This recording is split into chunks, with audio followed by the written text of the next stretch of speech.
Washington just keeps winning. They're 10-0 now.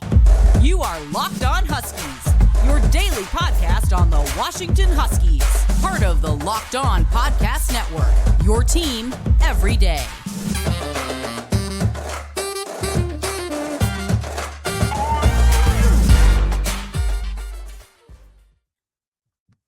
Welcome back into the Locked On Huskies podcast. I'm Tomashoff. That's Lars Hanson. We write for Inside the Huskies of Fan Nation Sports Illustrated. You can check out all our written work over there at si.com/college/Washington. Thank you for making this your first watch or first listen of the day. Today's episode is brought to you by Game Time. Download the Game Time app, create an account, and use code LOCKEDONCollege for $20 off your first purchase. Lars Hanson, we are still on the heels here of Washington surviving, I feel like is a good word to use, especially, it's a ranked team. It's a good win over the Utah Utes and moving to 10-0. And I just, are there any thoughts that you might not have shared on our live stream last night that you want to make sure that you get out there but for these people on a Monday morning? I truly don't. I mean, the defense is not, we've said it's fine, right? I think it's a little better than fine, but it's not that much better. But it's got, we got to give the defense just a little bit of credit because, yes, Utah's offense is nowhere near what Oregon and USC are and all those things. But to hold them to 0 passing yards in the fourth quarter, 0 points in the second half, that's an accomplishment. You couldn't even do that to Arizona State, for the love of God. Right. So, I'm not trying to pump up the defense and say, oh, my God, they're I had a tweet late last night after the game when people were talking about Florida State being ranked ahead of Washington and the Athletic deciding to do I'm not going to call it a hit piece. I'm just going to say a interesting choice of rankings for clicks. That's the best way to put it. But I'm just trying to be nice because I'm not going to take unnecessary shots at people that don't need them. But with that being said, the more you think about it, it's like, okay, Washington's not a great defense. They're decent. They're probably C+, B-, if we're being fair, right? Because with the offense being B+, A-, A, depending on which game we're looking at here. You look at Florida State, yes, you have Keon Coleman, Johnny Wilson. Can you name, and Jordan Travis, and Trey Benson. Jordan Travis. But can you name anybody else on that team? Now I know we don't cover them, and I know, but my point of what I'm getting at, you're right. I love Jared Verse, their edge rusher. I want to put that out there, but you're right. But to be fair, I don't believe he's been as good as advertised this year. Now, people would say the same thing about Bralen Trice because he doesn't have the sack numbers, but I would say go look at the impact he's making. Bralen is a guy who has to get held on basically every play at this point. And I know that sounds like a homerish thing to say, but go watch the tape. It was insane how many times he got dragged to the ground, and that's what it took to get a holding call. Full on tackled to the ground. How'd the edge? We got to throw a flag. That's way too obvious. But the other ones we'll just let go. It's like, wait a minute. That's also something we've been seeing all year. And I'm really glad you brought that up because Bralen Trice going into yesterday's game still to 17.4% pass rush win rate, which is one of the better ones in the country. And on top of that, you're right, because we talked about, especially early this year when Bralen Trice didn't have any sacks yet, we spent a whole lot of time talking about, well, he's still making an impact. He's still doing a lot of these good things that just are kind of going unnoticed, but he wasn't getting the holding calls either. And because I haven't really gone back into a full rewatch just yet, but it felt like there were at least 3 or 4 different holding calls that he drew yesterday against Utah, which is huge. That was huge. That was really, really helpful over the course of the game. But for me, I want to talk a little bit more on the offensive side because Michael Penix deserves a lot of flowers for everything that he did in that game. You talk about, especially that second touchdown that he threw to Rome, which was just on an absolute rope. I remember in the box when he let it go, and there have been some great clips going around on Twitter. I just said to you, that's a rope, as he just rifled it in there for what ended up being the game-winning score. But I wanted to talk more about Dillon Johnson because one of the biggest things that was one of the big narratives over the first couple months of the year was Washington doesn't have a run game. Washington doesn't have a run game. They're not running the ball. And like I put it out on Twitter, I said it a little bit on the show yesterday, Dillon Johnson has run for 100 yards in each of Washington's 3 ranked victories. And that's just so big for this team. He has showed up when it mattered most. And he is, I'm not making a comparison. I'm just throwing a similar stat out here. just like Derrick Henry does in December, he just seems to be getting stronger as the year goes along. And he's just been really impressive. And I want to see him continue doing what he's doing because he's been such a major addition to this offense. No, and what's ironic is, I mean, we touched on it after yesterday's show, but to your point, he was brought in to be a bonus. He wasn't brought in to be the bell cow that he's now been asked to do because of Cam Davis's injury. Imagine how good this offense would be with two dominant premier running backs. Yep. And by the way, as I asked Lee Marks last week, there's a chance Dillon Johnson can come back. I don't know. I would not put it at like 80, 90, 70% that he would, but let's just say 50-50 right now. Because again, we don't know. And he's missed a couple of games this season. Imagine, let's say Washington gets to the national championship and loses to Ohio State, Georgia, insert whoever you want. I mean, if they lose to Georgia and Georgia gets the 3-peat, God, I would just hate that for college football. No, but respect to Georgia. Let's not even put that into the universe. But at the same point, gotta respect Kirby Smart, love the Southern accent, all that. But with that being said, Dillon can see that. I'm like, hey, wait a minute. I didn't really do a ton at Mississippi State, all things considered, in terms of winning and big time bowl games and big time. Right. And I'm going to the Big Ten next year. And I can prove it against even more competition and maybe become a first round pick. Like, I'm not saying like he's going to be Adrian Peterson as a top 5 or top 10 pick. But I think it's fair to also say that his full skill set has not been utilized this season as much as I thought he would. I think even as much as Dillon thought he would. And how much of that has been on defenses taking him away, Ryan Grubb not calling passing plays that get the ball to him in space, because he's gotten some plays. In terms of gotten some catches, but for a guy that was so highly touted as a pass catcher, his run blocking has been better than his pass catching because he's been asked to do that more, which NFL teams like, and which is important. So I'm not pouring water on that, but there's a chance to say, hey, why don't we see what happens next year? Because as I've said multiple times on different shows, I don't know if I've clearly said it on the show, but I might as well plant the flag now. This offense is going to look different next year.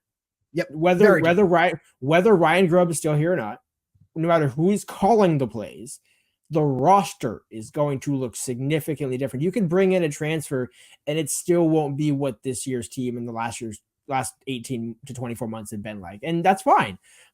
Because Kalen DeBoer has shown he can probably win in different ways if he really wants to. And if you're Washington and say you start Austin Mack, you definitely want two premier caliber running backs helping him. Oh, absolutely.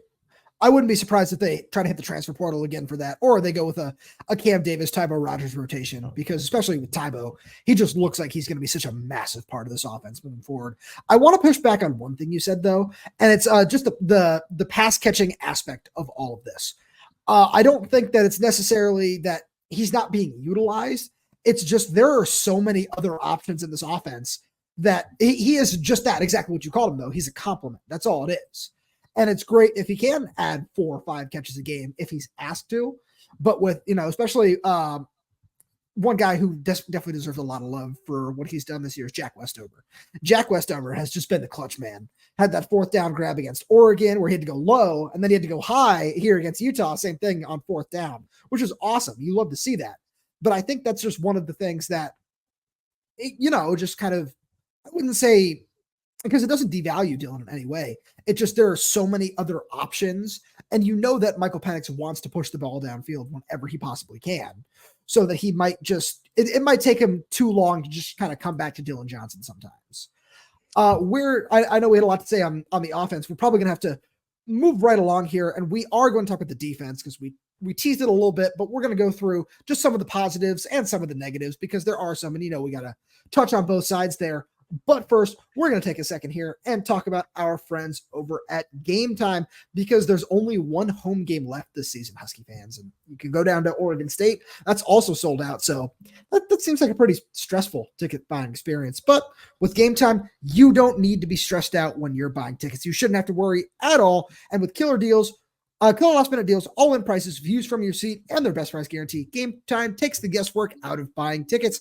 Some of the great things about Game Time are those last-minute tickets, the flash deals, the zone deals, and it's so easy to view any seat in the venue. You can get a view on the app. That's so easy to just kind of know exactly what you're getting before you buy. And Game Time is the only ticketing app that gives you that complete peace of mind with your purchase. You can see the view from your seat before you buy, so you know exactly what to expect when you arrive.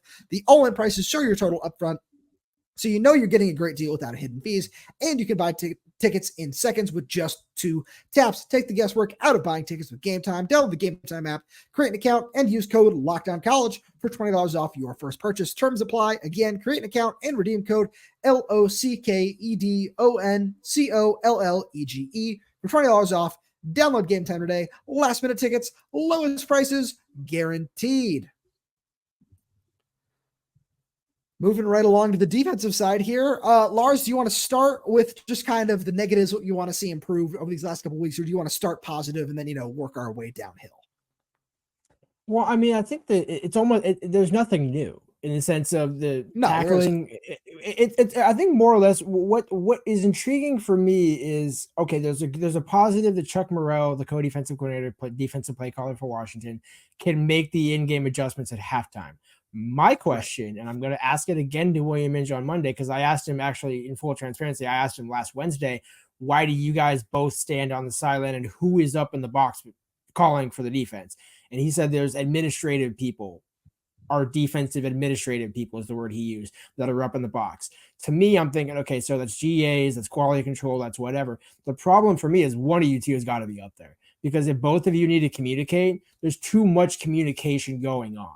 And that's what tends to get things watered down early. And what Jawar Muhammad told me after the game, where they simplified the communication, they simplified the calls, and then they let us play fast and free. And so how about we don't wait till halftime to get to that point? Why can't we make quicker in-game adjustments? And I'm saying we, as in, if I'm a player, I'm saying, why can't we make these adjustments in the first quarter? Or right, if by the drive, yeah. Well, and also, if you're on the sideline, like, here's the thing, for peeling back the curtain a little bit. Ryan Grubb has to call. So when Michael Penix goes to the sideline after an offensive drive, he goes to a box and he picks up a phone and talks to Ryan Grubb up top. Nick Sheridan can also talk on the headset with him. But when Mike talks to Grubb, there's a phone. The defense, there isn't that. It's the coach. They come over to the coaches and then they get it and then they go back out. My thing is, okay, somebody needs to be the eye in the sky that is also having a significant role as a coach on this program. Because right. Inoki's on the sideline, Schmidt's on the sideline, everybody's there. To me, it's like, okay, if I understand wanting to be close to the players so you can communicate things clearly and all that. One, that's what you have practice for. Two, William Inge and Chuck Morell have spent enough time together. I feel like shouldn't one of them be able to handle the communication down to the players and one be up in the box to see? Because if I'm Chuck Morell and I'm able to see, just like what Ryan Grubb sees, oh, hey, I'm seeing the defense has been playing a lot of high safety, or I'm seeing the defense is doing this. It's easier to see that from 3 levels up versus right on the sideline.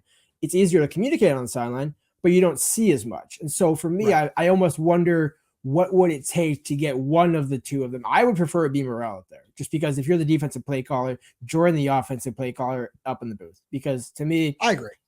If at that point the defense still has the same troubles in terms of gap assignments and things like that, and tackling, I think tackling has to be addressed in the sense of, is it, because somebody brought this to my attention at a different program where maybe they don't do as much live tackling in season. Okay, fine, that you want to be healthy, but the tackling looks so good on special teams. That's exactly. So to me, there's a disconnect somewhere. There's a disconnect, and I mean, look at the offense. The offense is pretty much in sync. So there's not the tackling equivalent on offense, but I'm saying, like, there's not the same miscommunication. And when there is, it's so few and far between, and the offense still pulls it off. I mean, I forgot which play it was, but it looked like there was a miscommunication or some sort of question between Dillon Johnson and Michael Penix.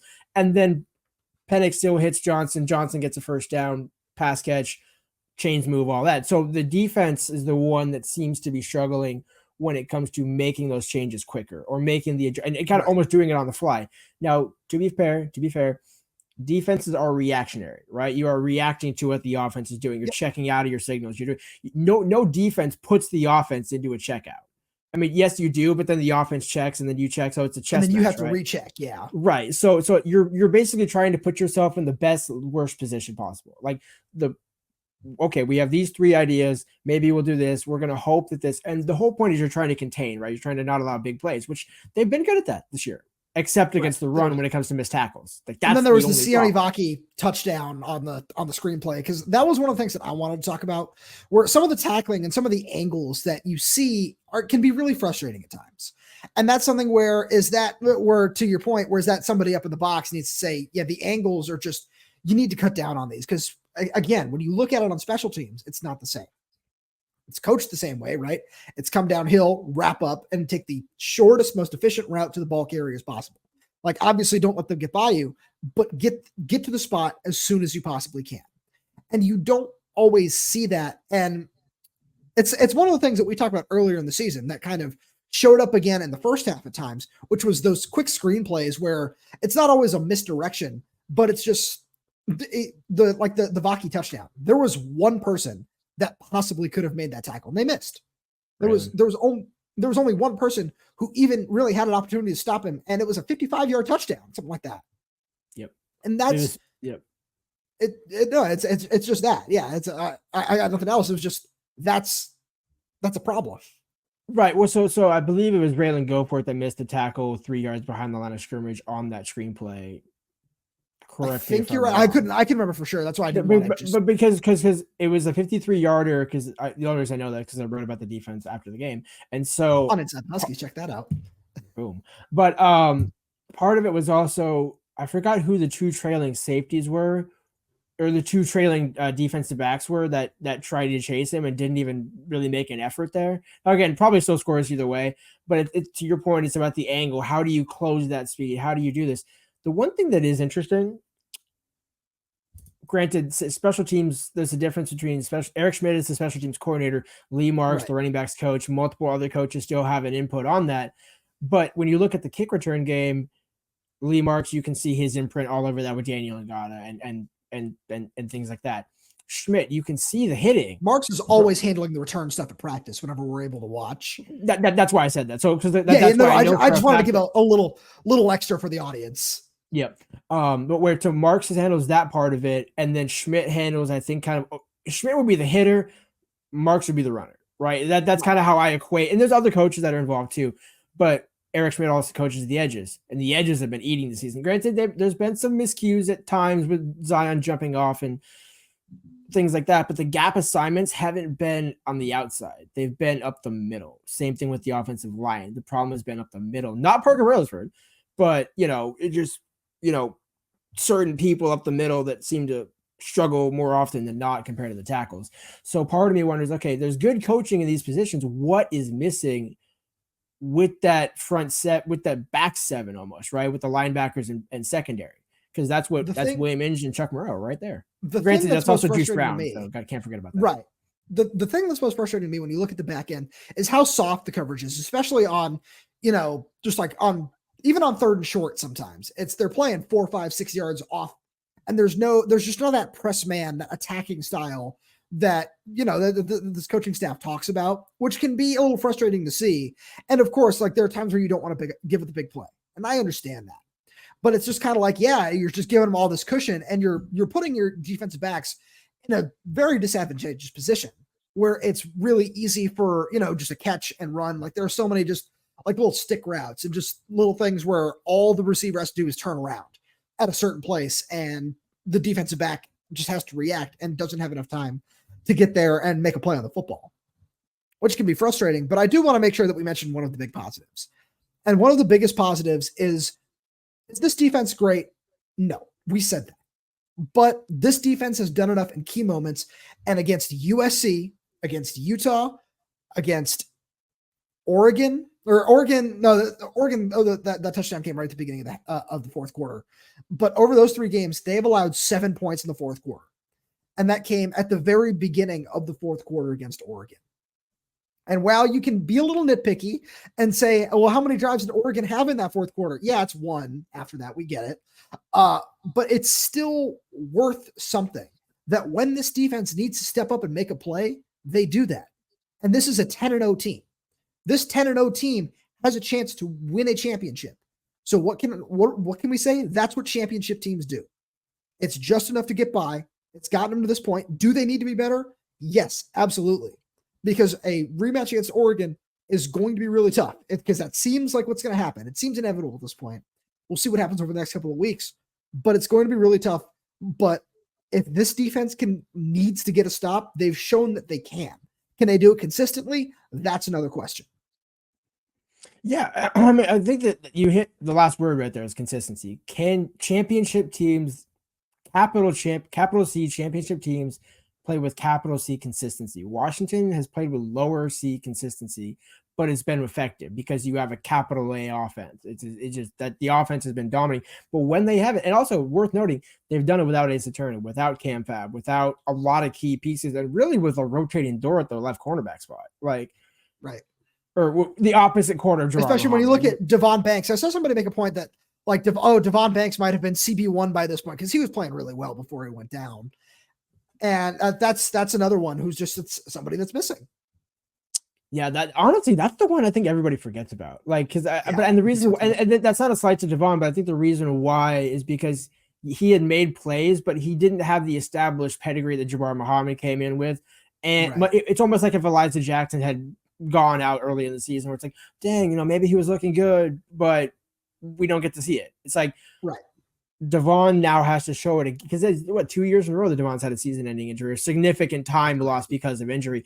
I think that's the other part about Devon is that's a stretch to say he would have been better than Jabbar. Like I'm not going to. Yeah, I agree with that. I got the point of the tweet though. But your point is certainly well recognized that he could have been a better option. But I think even more to the point, they're going to go back in the portal for at least one or two more quarters. They have to. Like if and most likely when Jabbar leaves after the season, you need two, because you're going to replace Mish, and you're going to replace Jabbar, and then you're going to hope that if Juice Brown comes back, and if you don't, then you're replacing his cornerbacks coach and a whole new change of the guard on that regard, which was neither here nor there because it's on a 1-year contract. But with that being said, that room has a lot of potential, a lot of talent, but the combination hasn't been there of talent, coaching, and consistency.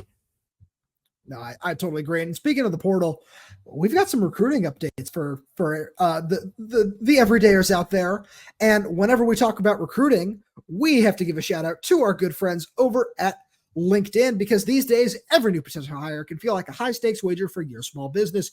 You want to be 100% certain you have access to the best qualified candidates available. That's why you should check out LinkedIn Jobs. LinkedIn Jobs helps find the right people for your team faster and for free. Just like on the recruiting trail, coaches are always looking for the right players to add to their team, and you can add them to your team on LinkedIn Jobs. It's so easy. All you have to do is add your job and the purple hashtag hiring frame to your LinkedIn profile to spread the word that you're hiring. And with simple tools like screening questions, it's super easy to focus on candidates with just the right skills and experience so you can quickly prioritize who you'd like to interview and hire. That's why small businesses rate LinkedIn Jobs #1 in delivering quality hires versus leading competitors. LinkedIn Jobs helps you find the qualified candidates you want to talk to faster. Post your job for free at linkedin.com/lockdowncollege. That's linkedin.com/lockdowncollege. Post your job for free. Terms and conditions apply. You ready for some recruiting talk? Because you had a recruiting tweet pop off last night. Should we start there with the local guy?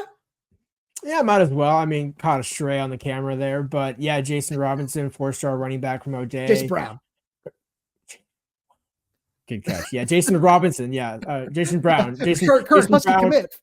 Right, current Husky commit, wide receiver, all that. Great. But yeah, Jason Brown Jr., 4-star running back from O'Day High School, was on campus again, been at multiple games. I remember a couple of years ago when he met Jed Cohen under the Jimmy Lake staff. So he has been a long-time target of just the university in general, just keeping those local guys here. And you can say what you will about his level of ability, talent. I mean, he's a 4-star, no doubt, but maybe did he crescendo too early? Things like that. He's broken into the top 100 at times in recruiting rankings. And so point being, he's certainly a guy you want to take. The problem that Washington does kind of have at the moment, as I touched on earlier, if Dillon Johnson comes back, that's now another scholarship spot filled. You got Cam Davis coming back. You got Will Nixon still on the roster. You got Daniel Ngata, who's been used in spurts, but probably would get more time next season, right? Especially with Dillon going and things like that. And then you have Sam Adams and Tybor Rogers where, okay, there's so many guys. And I'm not saying that Jason has to play right away as a freshman, but that you have to look at that room and think, okay, it would be cool to stay home. Because I talked to him in, I want to say August, right? somewhere around there at a camp. Yeah. Something around there where he said, he spoke very highly of Washington, knows what it would be to represent the city, stay home, follow in Myles Gaskin's shoes, running at Washington, things like that. The problem is, do you take him now? Do you let him sign somewhere else, knowing if it doesn't work out there in a year from now, you have that relationship built up that if he enters the portal, that's an easy, I'm entering with no contact because I'm going home. I think that there's two sides of the coin to where the schools that Jason Brown is looking at. Yeah, Jason Brown. Feels like it's down to Washington and Oregon. Yeah, exactly. I mean, Michigan State, I don't know what we had that conversation off the record after the game, and I just don't know what for his sake, I don't think you can count that at this point. Could you go to Oregon for a year or two and come back? I mean, he could, right? He could certainly go for at least a year. I just don't know. I guess if you're him, well, what if he has a good season at Oregon? Does he want to come back? So I think it's kind of an interesting gray area, but getting him back on campus was huge. They don't have a running back commit in the 2024 class. So if he's the guy, he would be the guy. We've said that multiple times. If they take a running back, it's Jason Brown or nobody else, or Portal, but Portal's separate because you're talking about college kids. I do think he would be a good addition. I still don't know if he signs, and that's not a knock on Washington. I think it's just a matter of where is his best fit and can he get more time at Oregon next season? Does Sam Adams transfer? There's no way Will Nixon transfers. There's no way Tybo transfers. He's played too many games. There's no way Daniel Ngata transfers again. Right. So all these guys coming back, and the only one leaving would be Dillon Johnson. And Richard Newton. Oh, and Richard Newton, right. But to that, no, I love Rich. Great ambassador for the program, has done wonders, wild dick, all that. He really hasn't been a factor aside from showing up on special teams to block this season. I don't know. I just wanted to point out somebody else at that position. Right. But I think that's still a scholarship. Right. But I almost think that's a scholarship you're happy to let graduate, but not replace. I get your point there. But because otherwise you were talking 6-7 backs on the roster. It just seems way too high to me. It's an injury prone position, so I get kind of stockpiling talent there where you can. I actually wanted to take a quick second to mention a top 2025 running back who's a really interesting prospect that I like a lot. Teammate of current Husky commit Pocky Finau down at Oak Hills, Carson Cox. That dude can play. If for any recruiting necks out there who haven't watched this film, highly recommended. That dude can go. He's a 4-star right now in the 2025 class. I think he's going to be a name to watch. He was on campus for an unofficial visit and following around a teammate who is also a commit to the program. Never seems to hurt anything. I'm just throwing that out there. But the other big name that we need to mention in the class of 2024, and that's excluding flips, because flips are something that, you never know who might be out there, who might be looking to maybe say, hey, I don't know how I feel about this program anymore. But that's Jericho Johnson. Jericho Johnson he took his official visit to Utah a couple of weeks ago. He still, I believe he still has one with both USC and Oregon scheduled for a point in December. But I don't know, man. I have this feeling that Washington's still the team to beat for him. I agree. The only problem is if Kalen makes any staff changes defensively, and I'm not saying Inoki, I'm not saying Morell, but I'm just saying generally, if you're making staff changes, how does that change the schematics? Do you bring in, let's say they change play college, right? Let's say Morell is still a safety coach and assistant head coach and all that, and Inge does the linebackers and maybe helps a little more special teams, whatever you want to say, but they bring in a different kind of defensive shape or whatever you want to call it. Now I'm thinking, okay, well, how do I have enough time to build that relationship? Is it a big name? I mean, there's so many other kind of unknowns at this point, and we've seen the coaching carousel popped off on Sunday. My word. Oh, absolutely. But I want to say one quick thing on that, because first of all, I think Jericho's scheme proof. So I don't know if that's because just the way he plays. I'm not saying because I think he's an all-world talent. I think he's fantastic, but just the way that he plays is scheme proof. You can always find a room for a big interior game wrecker. You can always find a place for that.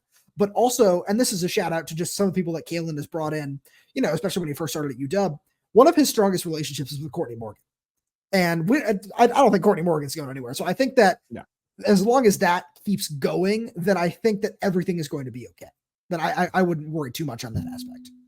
Yeah, I mean, Courtney got interestingly enough, he got 2 out of 3 cornerbacks last year. So, I mean, a number of other guys as well. So, I think, yeah, to your point, as long as Courtney's there, the program will always be rock solid. As long as Kalen's there, the program will be rock solid. I do think, though, those other kind of relationships still matter, right? And absolutely, I mean, there's a lot of still moving parts, I think, to this recruiting class, even though Kalen said in early October, oh, we're kind of done for the most part already with this class. It's like, you say that. Hey, you never know who's still out there, man. That's why you just got to keep poking around. You got to keep That's why you want to keep winning. That's what because kids want to play for winners, and certain coaches with flash or shown they can win a couple of games. But I was gonna say my man, but Kalen DeBoer is 21-2. He is 21-2 in 2 years. I don't even know if I'm not going to take that shot. Never mind. But my point is, Kalen has proven himself.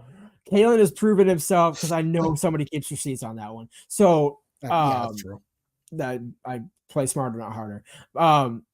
That Kalen has proven he's going to be a winner. Already a winner. I think the whole Fresno North thing that is long gone. Kalen doesn't have the OKG thing, so all the juice is in Kalen DeBoer's bucket, right? It's just a matter of okay, can you close? How many spots do you have? How do you want to do it? Portal, high school. By the way, greatest position to be in if you're Washington, because you went from 2 years ago begging 3-star recruits to come up, and now you're getting 4- and 5-star guys without struggle. Now it's quiet. It's quiet. There's a lot of guys that Washington is in on that we didn't even mention, but we know they're in on. It won't be quiet for long. No, but out of respect, we'll keep it quiet for no, absolutely. I thought it'd be fun to throw that little tease in there. Exactly, much like me making the obvious tease that I just made right there.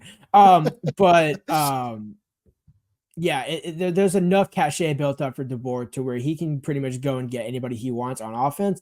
They need that a little more on defense. Jericho would be massive. Jericho would be one of those guys, but they've also been there from the beginning. From getting another flip, like getting a SEC flip, getting a future Big Ten flip. Yep. Those will add more defensive cachet to a staff that is good and respected, but still not where Ryan Grubb and the offense are, just calling a spade a spade. So I know we always do Lars's final thought. I think I might steal it today just because I want to throw one name out there that we've mentioned on this podcast before. And that could really, because Jericho would be this flag planting. Yeah, we established a relationship with this guy and we held on all the way through the process and we were able to get that commitment. That would be huge. And another guy that it seems like they've done a really great job of with this in the class of 2025 is 5-star cornerback Dijon Lee in California at Mission Viejo. If that's one where they can earn a commitment there too, that would be the real, yeah, we've arrived. We're not just doing the whole 3-star U that Oregon loves to talk about, because we've seen what Kalen can do with some of these lower rated prospects. Let's see what we can do with a guy like Dijon Lee in that same scenario. Yeah. No, absolutely right. I think that's also the big thing is next year, my final next 2025 class is going to be more recruit heavy than portal heavy. This year probably is going to be still more of a balance.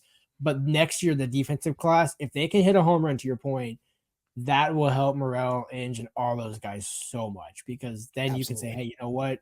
Yeah, Courtney and Morgan might have a strong relationship, but they still want to play for me, right? I'm still their defensive coach, even though they have other relations. And you want that, right? You want players to have relationships with everybody in your program. It's not a slight to Morgan or to Morell or Inge or anybody for that matter. So, I mean, because it goes same with the offense. I mean, I guarantee you, guys have the same relationship on offense with Courtney as the defensive guys do. Yep. Lars, as always, thank you so much for being here. And thank you to all the everydayers out there for tuning in. We do really appreciate your support, as especially we try to just reach some of our subscriber goals. We really appreciate you tuning in every day and making this your first watch or first listen of the day. Got to get that in there at the end. And if you're not an everydayer yet, we love for you to become one. There's so many easy ways to do it. Make sure you never miss an episode. Subscribe wherever you're listening to this podcast, YouTube, Spotify, Apple Music, Amazon Music. We are there. We are everywhere. Please, again, feel free to leave us a 5-star review, leave us a comment. We'll try to get back to as many of you as we possibly can. Follow us on Twitter. Ask us a question. We're trying to do a mailbag at some point soon. With the season going the way that it has, it might be tough. But again, thank you so much for tuning in, and we will talk to you on Tuesday.